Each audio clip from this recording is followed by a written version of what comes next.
Alors pourquoi avons-nous des pensées négatives? Souvent on s'en veut d'avoir des pensées négatives. Rassurez-vous, c'est tout à fait normal d'avoir des pensées négatives. Ces pensées négatives, elles ont deux raisons d'être. La première, c'est qu'il faut se souvenir que toutes ces pensées, elles proviennent du fond des âges, c'est-à-dire qu'elles proviennent de nos lointains ancêtres qui avaient besoin d'être vigilants pour tout le temps survivre. De plus, les pensées négatives, à force d'être entretenues, deviennent des habitudes.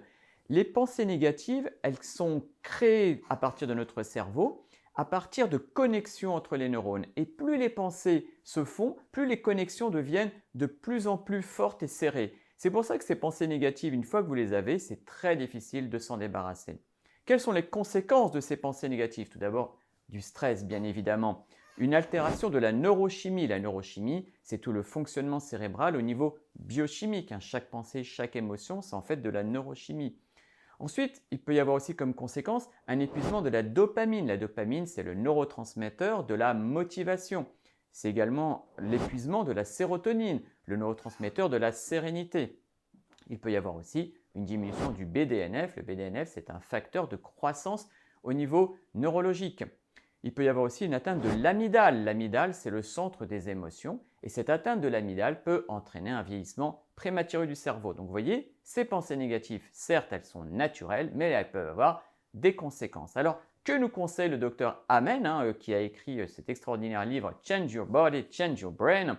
Il dit qu'il faut faire attention aux différentes catégories de pensées négatives parce que ces pensées négatives peuvent devenir votre réalité. Premier conseil, attention aux phrases contenant toujours et jamais. Par exemple, je n'arrive jamais à faire ceci ou bien il faut toujours que je supporte cela. Toutes ces phrases comportant toujours et jamais sont à bannir. Attention aussi aux généralisations, comme tout le monde peut faire ça ou moi je peux le faire alors que personne n'y arrive. Tout ça, c'est à bannir. Troisième conseil, attention à l'anticipation de l'échec. Si vous vous dites non, ça ne va pas marcher pour moi, bien souvent, vous allez créer une pensée auto-réalisatrice et vous allez concrétiser votre pensée. Quatrième conseil, attention à l'autodépréciation. Quand on se répète « Ah, mais que je suis bête, que je suis con » pour ne pas le dire, tout ça, c'est quelque chose qui finit par devenir aussi une réalité. On va finir par croire à ce qu'on raconte. Cinquième conseil, attention à l'autoculpabilité. Toujours se dire « c'est de ma faute, c'est de ma faute, c'est de ma faute ». Et on finit là encore à avoir des pensées autoréalisatrices. Alors finalement, avec tout ça, comment s'en libérer?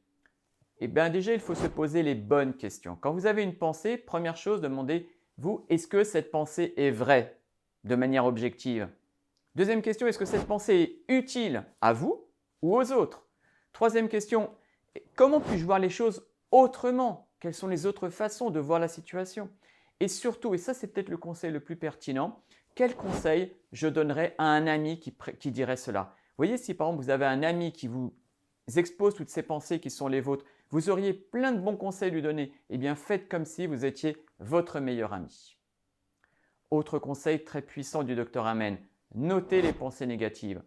Trouvez quelles sont les personnes et les éléments qui entraînent ces pensées négatives et si vous pouvez, faites en sorte de vous débarrasser. Évidemment, si les pensées négatives proviennent de vos proches, c'est un petit peu plus compliqué. Mais si vous pouvez au moins, si ce n'est vous en débarrasser, au moins les écarter temporairement, ça vous ferait du bien. Autre conseil, imaginez votre critique intérieure comme si c'était une personne extérieure. Quand vous dites tout le temps « mais qu'est-ce que je suis bête, qu'est-ce que je suis bête », imaginez que c'est une tierce personne à côté de vous qui vous dit ça, qui vous dit « mais qu'est-ce que tu es bête, qu'est-ce que tu es bête ». Exigez que cette personne se taise. Encore un conseil très pertinent du Dr Amen.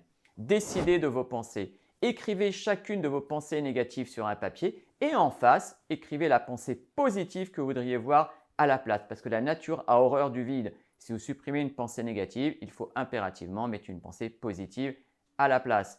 Donc, en conclusion, vous voyez que vous pouvez hacker vos pensées. Le Dr Amen vous donne plein de conseils. N'hésitez pas à reprendre tous les conseils que je vous ai donnés et surtout, évidemment, à les mettre en pratique. Si le sujet vous intéresse, si vous avez des questions, n'hésitez pas à les poser en commentaire et restez connectés au réseau Biohacking.